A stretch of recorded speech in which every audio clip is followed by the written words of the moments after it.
just don't know how to hide the comments. Oh, you want to hide them? I don't want to see them. Okay, It'll make me nervous. Okay, I think if you do you have a banner on the side? There's like some. I'm not exactly sure how to hide them. Hi, everyone. Okay, never mind then. It's okay. I'll survive. Sure? Most people can't see them, so.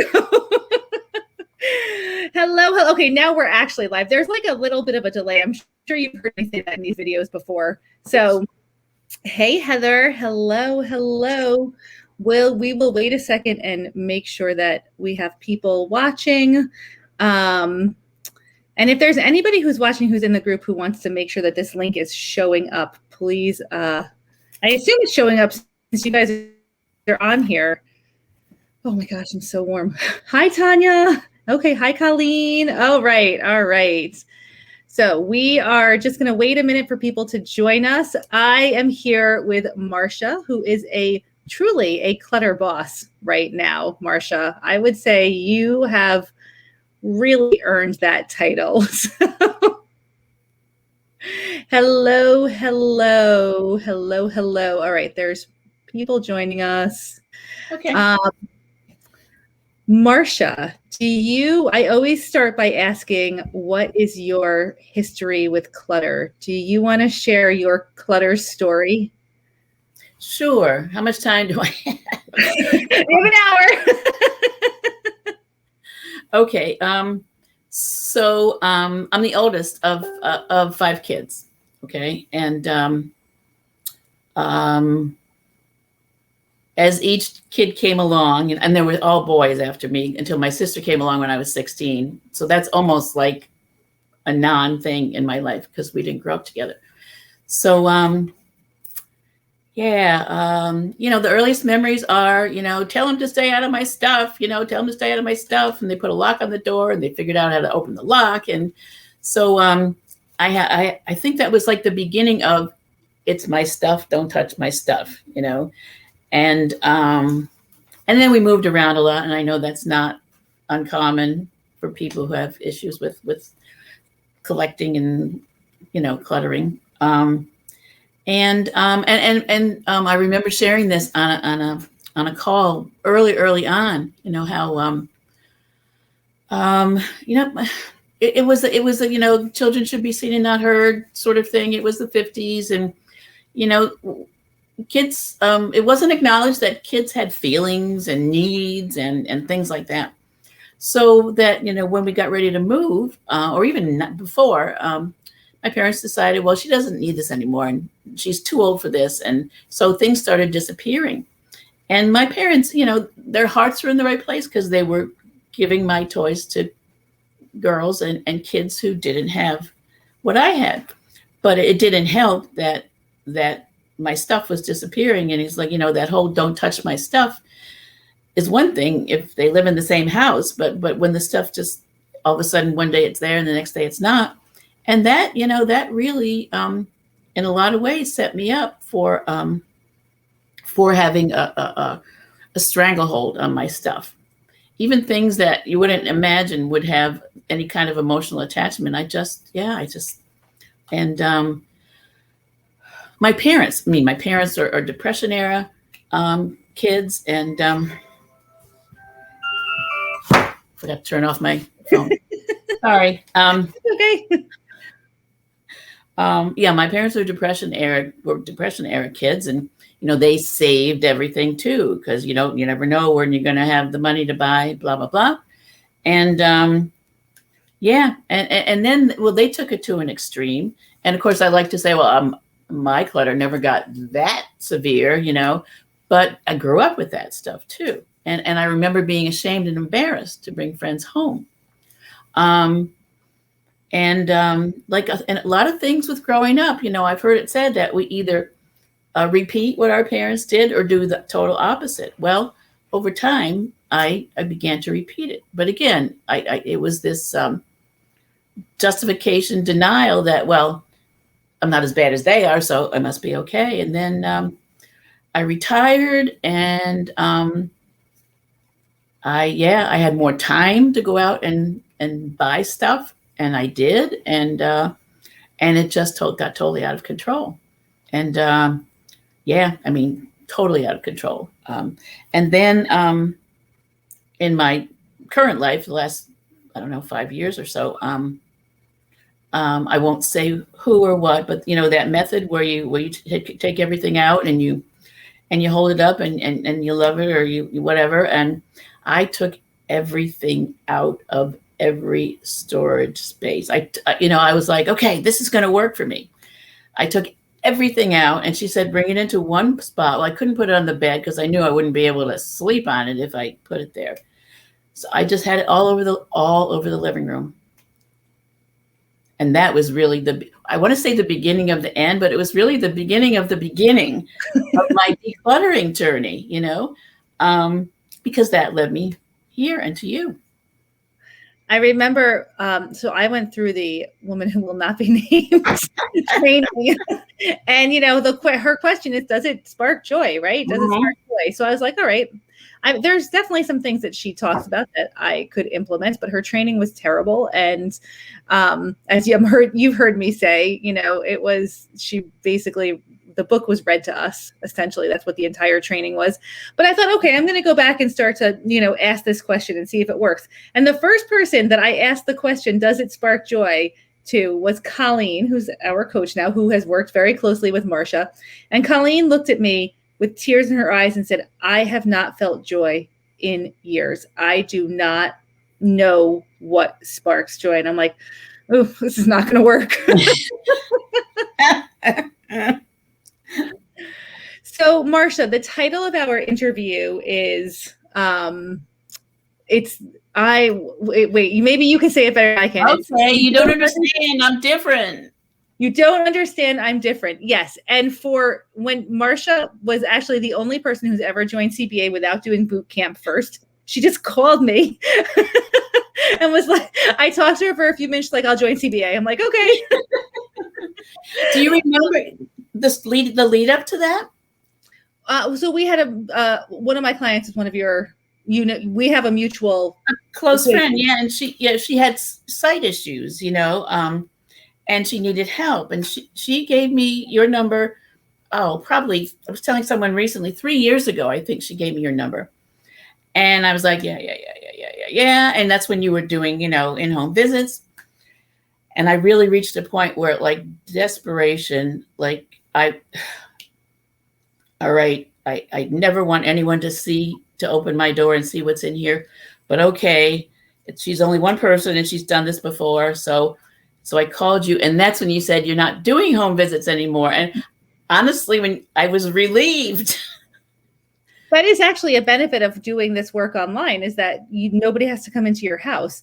And the thing is, you really have to go through this process. I mean, and I know, Marcia, you had Colleen supporting you for several, aspects of this, but you really have to do it yourself. I mean, you have to have the mindset shifts, which I think was a focus of your journey. But you have to go through your stuff. I mean, nobody else can do this for you. You can have the support of somebody helping you, but if somebody cleans out your stuff for you, it's never gonna last. Right. And I had to be ready. And I was on my knees, desperate, when I called you. But yeah, it still took a while for me to be willing to open myself up to Colleen coming in. But then I watched Colleen's video and I was like, okay, she's one of us, and yeah. So for months and months, Marcia, would you describe, can you tell everyone, like, what happened in the beginning of CBA? Because I think it was like probably 6 to 8 months where you would show up on every call, which I consider to be a huge success, and tell us that you were different and this is not going to work. Yeah. People, I do this. And people were saying, oh, this is so wonderful. And I'm listening to people talk and I'm thinking, this is never going to work for me. I mean, Mr. Snuffleupagus, that's what I felt like, this is never going to work for me. And I don't know how you're doing it, but again, I'm different. Like, okay, so I wrote down a few. I'm too old. I'm too wounded. I have too much stuff. I have too much shame. I don't have enough energy.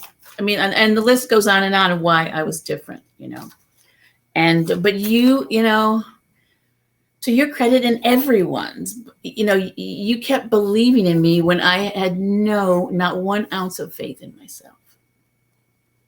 It is true. I believe that every single person can do this, regardless of how different you feel you are, or how different your circumstances are. I have unwavering faith, almost to a fault, in people sometimes, right?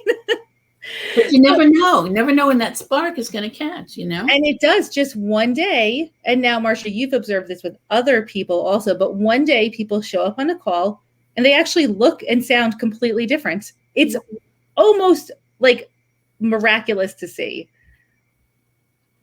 Absolutely. Or have their cameras. That's the thing. I think I've been trained. I don't know. Oh, right. I was going to say I didn't turn my camera off, but I had these virtual backgrounds that I use. And I under the guise of, well, I'm just being creative. This is somewhere I visited, so I can put this background behind me. And it was all about this huge ball of shame that I didn't want anyone to see what was around me. I didn't want to see what was around me. I wish I could just snap my fingers and make it disappear. Would this be a good time to share some of your transformation pictures, which most people haven't seen yet? Sure. Yeah. Colleen's been keeping them secret for me. So. All right. So I am and I think I can do it actually like this. I'm going to share the before and afters. And Marcia, do you want to talk about them would it be helpful to talk through? Sure, I can narrate. Why not? All right. Let's see here. Marcia's transformation. So, oh my God. All right. Are you guys ready?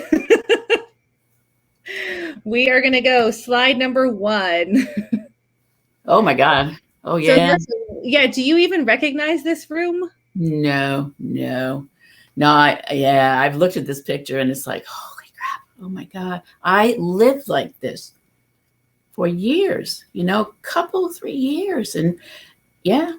And I remember clearly just walking in my door, shutting it behind me really tightly and really quickly so no one would see. At night, when it was time to turn the lights on, I would draw the curtains so nobody could see. Yeah, this was my life.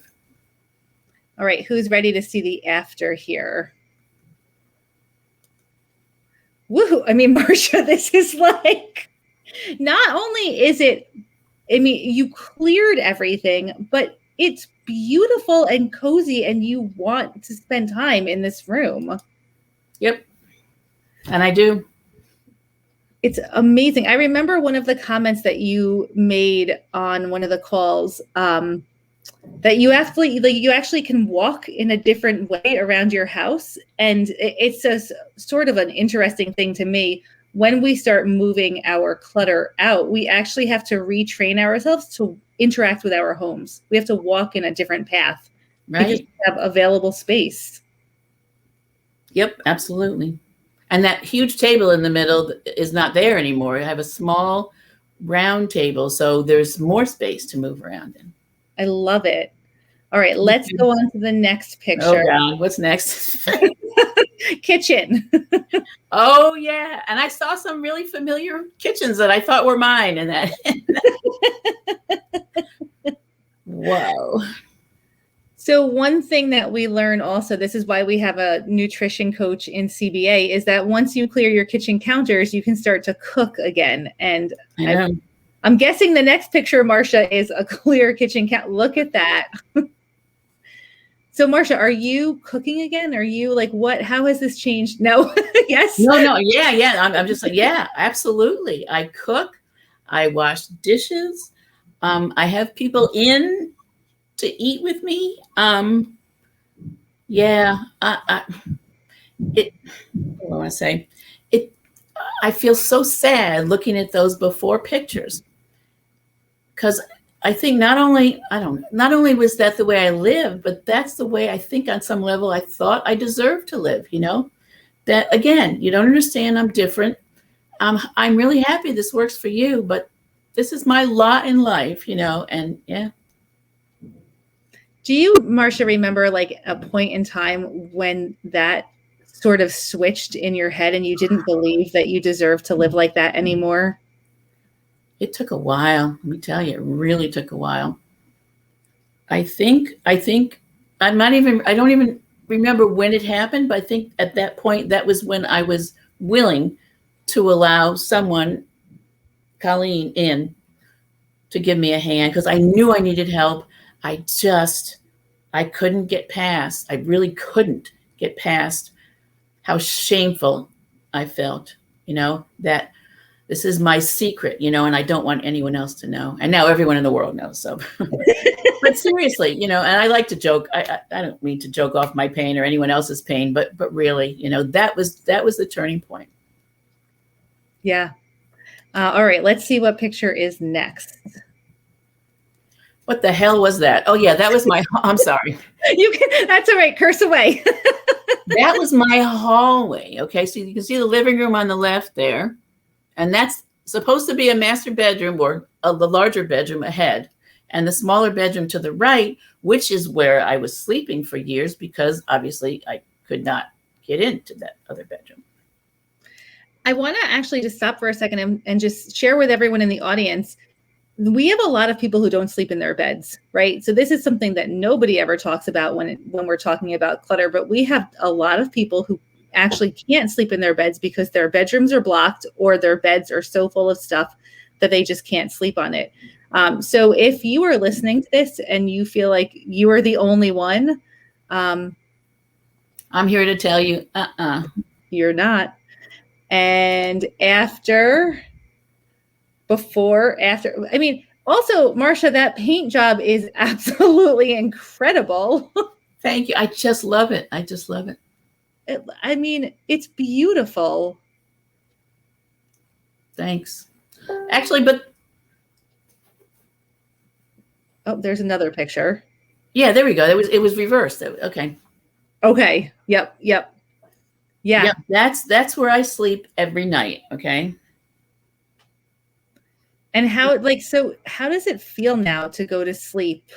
I mean, because the clutter impacts every area of our life, right? Like when we say you get your time back, I mean, it's like so nuanced in the ways that you get your time back that it's hard to articulate it really clearly.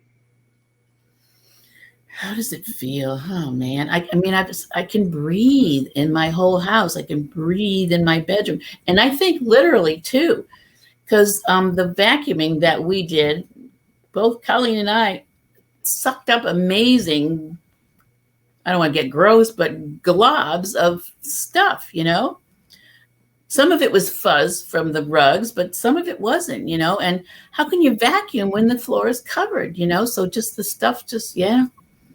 And my allergies are a whole lot less. Now they're just environmental and all that stuff. But yeah, I just love that room. Wow, I love seeing it on the screen. It's pretty cool.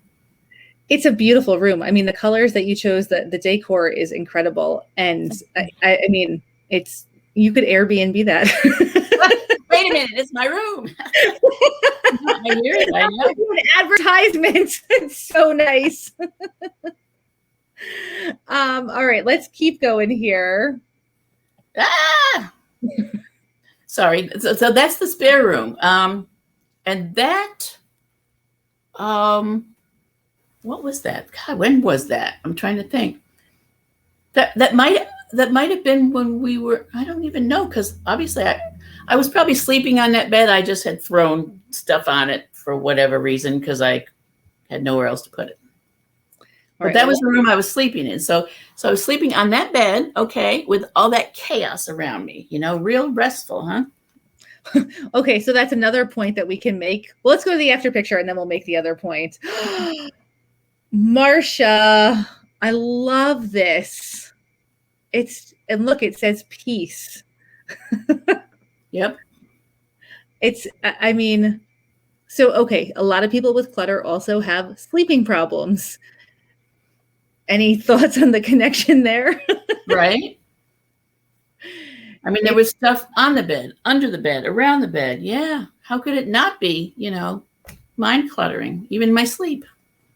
Yep. Yeah. So it steals your time in the form of you can't sleep as well. It's like all these little tiny ways that clutter just steals your time. All right, let's see here. That was early on. Yeah, that was, yeah. Although if we could back up to my bedroom, we don't have to back up the slide because you probably can't see it. Oh no, I got it. We backed up. Okay. Is there a picture in here that you or something? I don't think you can see what I'm talking about. But so this past fall, I needed to blow the leaves from my yard. Needed to. It was time to. And I'm like, where the heck did I put that leaf blower? It was in my big bedroom. So that pile of stuff you could see through the hallway, the leaf blower was one of the first things we pulled out of there. Wait, can I go back to that and see if we can? Sure. Like a Where's Waldo? Where is Marcia's leaf blower? Is it? Oh gosh, can we see it? Let's see. Hold on, that picture. Yeah, and I don't think you can see it. So leaf blower in there. I mean, we do find the funniest things stored in the funniest places when we declutter. I think that was it. That was the most bizarre thing I think that we came up with. There it is. Now I can blow the leaves, Now you can blow the leaves. Makes everything easier. I mean, look, the printer was on the dresser. I know, it was. Yes, right. I know so many people tell me that they couldn't print workbooks or they can't, because they can't access their printer. And that's really actually changed how I start to think about running programs moving forward. Because a lot of people can't access their, the tools that they need for everyday living, like printers and things like that. All right, let's keep moving here. Yeah, duh, ta-da. And I have a dozen or half a dozen more like those. Oops. Oh, what did I do here? I'm going to have presentation mode. Yep, I love it when I see pictures of people decluttering their clutter busting books. Okay, and so this is the... Oh, that's my family room. It's in the back, yeah. Okay, family room. Right. So let's look at the after. Oh, look at that. Marcia, another beautiful room. I love your choice of colors. Thank you. Yeah, I never was into bright colors. I was always into muted browns, and not that there's anything wrong with brown, but yeah. It's beautiful. It makes you feel happy. It does. And I know it's been, what was it, like coming up on 6 months, not even like 5 months since Colleen was helping me, and like I don't even recognize my house before, That's really an interesting comment also, because that's what we hear over and over again. It's like once you clear your clutter, you don't even remember that you were living with clutter like that. Which is great, right? That is our brain like working for us, helping us forget the things that we don't need to hang on to.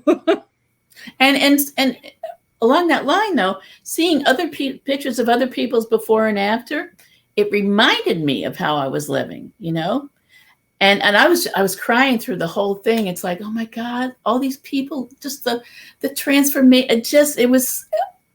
I just couldn't stop crying. It's like, yes, that's why we do this, Exactly. I was caught off guard by the emotion of that transformation video also. And that was maybe only a small fraction because there were so many pictures that were submitted to the group. So I'm sure. Yeah. Yep. And not to mention, I mean, and this is one of the ways I'm different is that I'm older than everyone else. Therefore, whatever I thought, I over time I've gotten good at like hopping and stepping over stuff in the way, but another few years, I don't know, it was unsafe. Yeah. I would go to my primary care doctor for my physical every year, and he'd say, do you feel safe in your house? And I'm thinking, oh, yeah, there's no one there that I'm in danger of being hurt by, but I'm thinking, I'm not telling you, I'm just not, and I just wouldn't. That's the shame, but in my mind, it's like, nope, I'm not really not living in a safe space. Yeah. Yeah, that's something, that I'm also really adamant about, trying to get doctors to ask questions about your living in conditions. Not, okay, yes, it's important that you are safe from relationships. That's hugely important, but it's equally important that you are safe in your home. And clutter is a huge issue with that. Yep. Okay, let's see. I think there's another one. Oh, that's before. Yeah. Hopefully it's before, right? That's before. I And mean, it's crazy because there was a bed on. Oh, wow. Right. and then now, Marsha, look. I love this picture. That was this old, like retro sort of stereo. It had been in the back of the corner and I couldn't use it. And then finally, well, I have a turntable. I have 33 and the third LP records, and I can play them now if I want to. You can enjoy what you have. Yep. So somebody is asking, how much time did you dedicate every day to decluttering, and how long did it take you to get the clutter out? And I think this is good talking through, because actually it took Marsha a long time to do the physical side of it, because she was working so much, whether she realized it or not, on the mindset side of it. Definitely. That had to come first for me, and yeah, the deserving feeling, that I'm worth it. I'm worth caring for myself, even though this is going to take time and energy. I deserve it, because in the end, not the end, but the results will be that not only do I have a safer living space, that I don't know, like everything. I can't even think it just opened me up to so many experiences. Repair and maintenance in my house. I had the hot water faucet, the hose leading to the hot water faucet had broken. And this was like 3 months before I decluttered. So I didn't have hot water in the bathroom for 3 months. It's just one of those indignities that I believe is a byproduct of clutter, and that was the first thing I did. Once, like, the living room I could close the bedroom doors, but once the living room was cleared, I actually called someone, and voila, I have hot water in my bathroom, which, this is the 21st century in North America. Yeah. And yeah. And since then, and my house has cooperated by having things break down since this all happened. But in a lot of ways, maybe it would have anyway. And I would have been afraid to have people in, and now I'm not. It's like, sure, come in, and yeah. Yeah. The thing about these journeys is there's no right way to move forward. And what I loved about Marsha and working with Marsha is that her path to success looked very unique. And in that sense, Marsha, you were unique, because it took you a long. So you get it. You were. Oh, there you go. There you go. I mean, was right. You were right. But about the wrong thing. Yeah, right. We support whatever it takes for you to move forward. And so we understand that sometimes you really need to change the way that you're thinking, which can take months before you can change your living environment. Other times you have to start changing your living environment before you can change the way that you're thinking, and and sometimes you can kind of do it together. Wherever you're at, that we honor and support that, because there's no right way to do this. And there's no single strategy that works best. Right. Right. And you asked me, someone had how much time? Well, so let's see, June, July, November. So almost 8 months. It took almost 8 months before I would allow someone else in the person of Colleen to come into my house. That was February 19th. I will never forget it. It was my parents' anniversary, so it's easy to remember. And from February 19th, let's say March, April, May, probably a good 3 months. I mean, working sometimes more hours than was mentally healthy for either one of us to spend, but we didn't kill each other, um, but yeah, I mean, Colleen's, she's a lot like me. I'm a lot like her. Like, just keep going, keep going, keep going. And I could tell when I'm starting to get cranky and tired. Like, I think it's, one of us would say, I think it's, it's enough. But yeah, from February 19th through the beginning of May. Do you think we should bring Colleen on if she's watching this? Colleen, are you watching here? She said she would be. I don't know. I think she's a Facebook user in the comments. So, this is another, I guess, point to Colleen. If you're here and you want to join us, let me know and I'll drop you the link. Somebody is asking, can Marcia share how the mindset shifts and tools helped her through the process of letting things go in a different fashion? Oh, wow. Yeah. Well, first and foremost, and this is talking about memorabilia and sentimental objects. But the idea that if I let go of an object, I still have the memory. That was really, I guess I knew it intellectually, but I'd never really embraced it for myself, and then I can take a picture of something and then it's like, 4x6, it's flat, and it doesn't take up much space if I really want to save. And it actually, wait a minute, listen to me. If it's digital, I don't even need a 4x6 flat, picture. So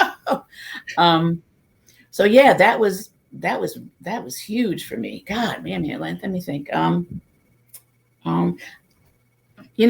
It was really the love that came from other members of CBA. That was really what carried me. Everyone, just, and I see the comments, like I'd share, like, oh, yeah, you don't understand, and people would put all these support, you're doing great. And I would be like, yeah, you're just saying that, and after a while, I was like allowing them into my heart, the people and the comments, and I think that's what, it was a slow thawing, I guess, of this heart that didn't believe it could work for her, I love that line, a slow thawing of this heart. And like Sam saying in the comments, we meant every single word. We really did. And I know that, and I offer it to others now, and maybe they think the same thing, and that's okay. But it's just like, just keep hearing it, So we have Colleen in the back room here. Colleen, come on down. Hi, Colleen. So Colleen works closely with Marcia because Marcia happens to live local to me and Colleen, which worked out well. And Colleen was able to offer some in-person support, which even if you don't live locally, occasionally that does seem to be something that is going to be very helpful, especially if you're ready to go and you just need that support moving stuff, really like the physical labor of it. So Colleen was able to provide that for Marcia. And Colleen, hi. Hey. Hi. I was just having some lunch trying to come down from all these emotions. Oh my God. Right? It is so amazing to look back at that. And that moment of you with the record, like that's the moment that will always stay with me, is when you put on your record player. Mm-hmm. One thing you guys haven't mentioned too is Marcia donated. I can't even count as high as how many things of yarn. What do you call them? Of yarn, because she is a crocheter, right? Yep. And yarn. So that was something she was enjoying doing, was buying a lot of yarn, and she's gotten really mindful about her crafting now. Yeah, and it wasn't just that I mean, I was buying yarn that I really thought I could use, but as it turned out, and I shared this earlier, that it would take several lifetimes for me to use all the yarn that I had saved, because I couldn't remember where I put it, or if I knew where I put it, I couldn't get to it. So just buy more. We had fun is one of the big takeaways for me too. When you're with people who aren't your tribe and you're like, ask your sister for help or whatever, and they're saying, Yeah. why don't you just get rid of it, or whatever it might be. But when you're with your tribe who get it, that doesn't happen. And we're supportive and we help each other, and we were able to joke. One of my favorite little jokes we had going on is Marcia said she does not like the color brown. Oh. So whenever I would want to push her to get rid of something that I thought could go, I'd be like, "Oh, it looks brown to me." All right. But we'd be like, "Hey, another sock, another thing of yarn." But it was always positive, you know. That's exactly it. To keep it light, yeah. Because living with this stuff was heavy enough. I just didn't want it to be heavy. Letting go of it, absolutely. Yeah. And then inject humor as much as possible. Anything we can do to lighten it up and laugh is really helpful. Right. Something too is, you know, because CBA was still new last year, we didn't have these coach on call sessions. So I feel like that is a way that us as coaches can help. We can't obviously physically be in everyone's home, but that may be something that can provide that help. Yeah, and I got the sense that the date night was an attempt to do that, but we were kind of on our own. It was kind of, I wouldn't say the blind leading the blind, but really it was, we were there were set like 3 or 4 clueless people, or fairly, well, for myself, I was a clueless person, you know, and trying to help each other. I mean, we supported each other, but it would have been way more helpful if we had someone who had been through the process. And yeah. I was talking to someone in our group, you know, just about how, well, people end up being coaches, or just the journey different people take in this. But it's like we go through it and we become so passionate about wanting to pass this on and help others. And that's why there are a bunch of us coaches, because we really just feel these transformations. Oh my gosh, some of the stories I've heard this week will not leave me. And it's just, we really have been there and care and want to bring other people the relief and the freedom and all of these things that we're experiencing. Yeah. I remember, Colleen, talking to you, and I don't think you had a client before Marcia, but one of my favorite things that you shared with me was you never believed that I could come into your house and not judge your clutter. But I would tell you, I don't even see the clutter when I come in. Honestly, it doesn't faze me whatsoever. Your clutter doesn't look different from anybody else's clutter. It's just, it is what it is. And I always would just, I mean, I really didn't even see it. It didn't like, and you were like, there's no way you cannot see all of this. But then as a coach, Colleen told me one of her biggest like aha moments was going into somebody's house and not even like seeing the clutter. Mm-hmm. Yeah, and she shared it with me actually early on. Of course, I didn't believe her, but yeah, it's like, I don't know how to make people believe it, but we don't see it. I walked into Marcia's house, that first slide you see with all that stuff, and I was like, "Oh, that's a pretty color pink on the walls." And she was like, "You see walls?" It's, I don't know. I see what it can be. And I see the person as entirely separate from the stuff, because you're not your stuff. Right. But we identify so closely with our stuff that it's hard for us to believe that somebody else could detach that identity. But we are, right? We cover this a lot in identity lessons. We are who we say we are. And you don't have to be, your identity doesn't have to be your stuff either. You're choosing that. Right. And you know, just as you're talking, it reminded me that another valuable lesson was you talking about like the evolutionary process of human beings and saving stuff and carting stuff from one location. That was really valuable because I could hear over and over what was being said, but somehow it relieved me. Not that I'm not responsible for having brought the stuff in, but that somehow it's not all my fault. I guess that's really was powerful for me. You know, it's like I didn't I never wanted my house to look like this. I wasn't aiming for my house to look like this.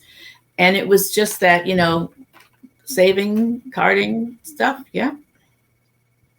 Yeah. And children as young as 2 years old start collections, and then usually around 5 or 6 start collections of like items. Right. So it's like it is totally innate behavior. Yeah. And I mean, as a kid, coin collections, stamp collections, what else? Oh, doll collections.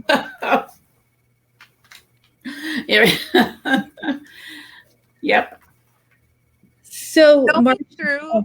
Go ahead, Colleen. I was just going to say, Marcia went through so many months in stalls, and she had, at that time was feeling like she was failing by just listening and not doing anything. But she was so easy to help because of all of those months, because she had done all the mental work. And that's the hard part. And that is the part that you can't get through any book, any magazine. Like, that's why they're not working out for people. The mental piece is everything. Absolutely. And maybe some people take less time. Some people take more time to process that mental stuff, but it has to happen, I believe. Yeah. It has to happen. It totally has to happen. So, Marcia, what would you say to somebody who thinks that they're different and that this process is not going to work for them? Well, I would tell them my story and how I thought exactly the same. And that, I have pictures to prove it,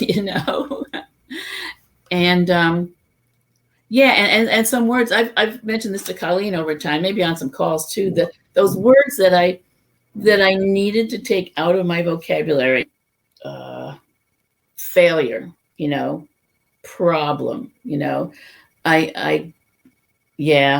I believe that failures have become lessons, and so I just throw out the failure word and use the lesson word. Colleen has heard me, I'm sure, ad nauseum, but and then throw away the problem and see it as a challenge, because if I'm a failure, I've got problems, and it's like I get shorter and shorter, the more problems and the more failures, and I don't want to do that to myself.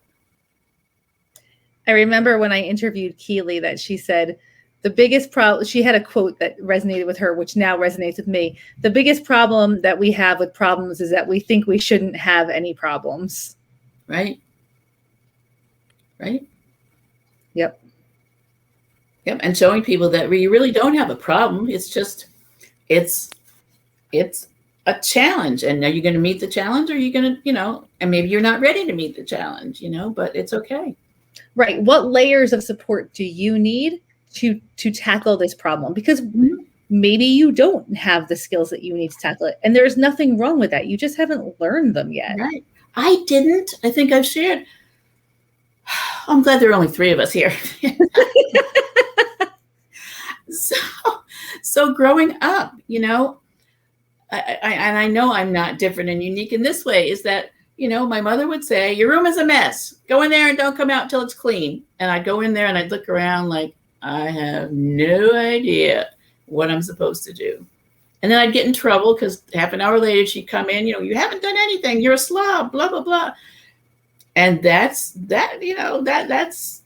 is fertile ground, for where we are now, and I had zero instruction. And in her defense, she probably didn't either. I think it's raining? Mm-hmm. Oh, anyway, I'm sorry. I just heard non sequitur. So, I don't know much about her upbringing, but I'm pretty confident that she didn't get a lot of instruction in a lot of things, life things too. So, yeah. Cindy is asking, where do you start with the mindset learning? I don't know how to get my brain started to change. We have lessons on mindset, but I really believe that listening to other people is the most powerful way that you can start to change your brain. Right. I can't change my brain. I'm clear about that. Listening to other people And again, identifying and, oh yeah, okay, well, if she can do it, he can do it, I can do it, that sort of thing. Or, oh, okay, I like this idea. I'm going to file that away, and yeah, I can't do it myself. Obviously I couldn't do it myself. Yeah. Right. You have to listen to other people. And that's, our calls, even in CBA and foundations, a lot of times they talk about non-clutter topics, but it's like that connection, that everything is connected, right? And so hearing somebody else's experience gives you that aha moment that enables you to move forward with your clutter and some other area of your life also. Knowing, like, just hearing other people talk through it and work through it, it's like, okay, so maybe I can think a little bit differently about this. Maybe I can look at a problem as a challenge. Maybe I can look at a failure as something that I've learned. Maybe I can, right? We do the power of yet. I don't see it like that yet. Right. Yeah, it's not a light switch. So you just flip it on, yeah. Not my experience anyway. No, usually it takes a little bit of time of listening and absorb. You're absorbing, and then you're processing, and then you're decluttering the old thoughts. So, and I truly believe that maybe a year before I wouldn't have heard it in the same way, but I was so desperate that I was just like, I need help. What do I do? That sort of thing. And I'm willing to do anything. Yeah. Yep. Well, Marcia, do you have any final words for anybody who's listening? If they're on the fence about CBA, what would you say to them?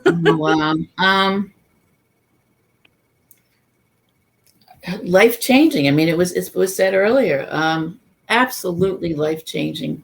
And I've heard people feed back to me that my whole facial, my demeanor, and everything is different since my house is decluttered. It's not 100%. It may never be 100%, but that I feel safety,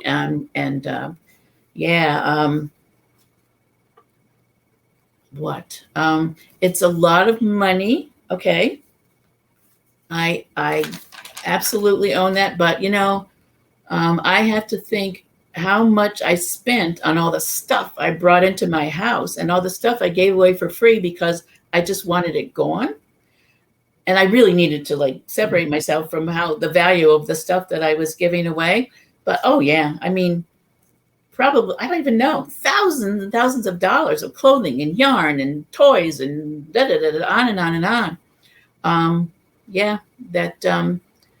If you can find some way to do it for yourself, it's such a gift. You will never, ever, ever regret it. I mean, that's my experience. I will never regret it.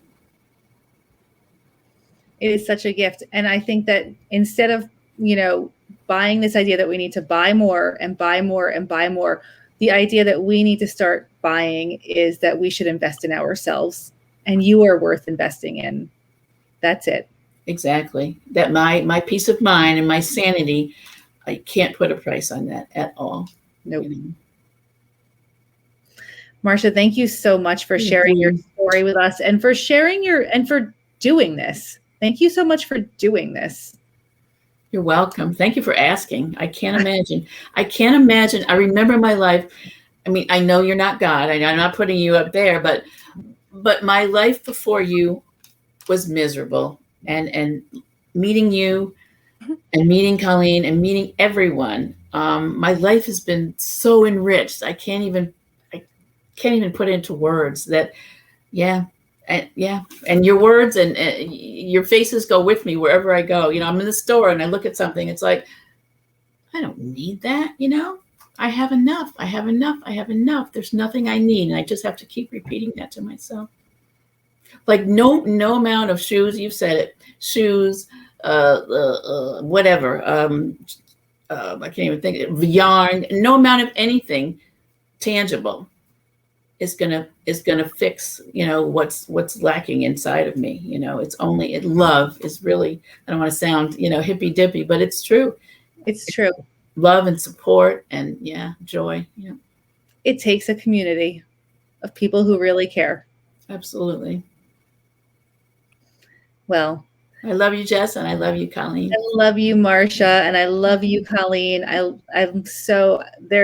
Let's just keep spreading the love, right? There's no reason to not increase the amount of love that we have going around. I truly do love each and every one of you. Thank you. Thank you. All right, I'm going to go have a good cry now. An off-camera cry while I eat lunch. Be a salty lunch. Thanks. Thank you so much, Marcia. And Colleen, thank you so much for stepping up and helping Marcia out so much also. And thanks for sharing that gift that you learned from me. That's so incredible. Yeah. I'm speechless. I'm going to go cry too. Okay. Bye. Bye, everyone. Bye, guys. Bye.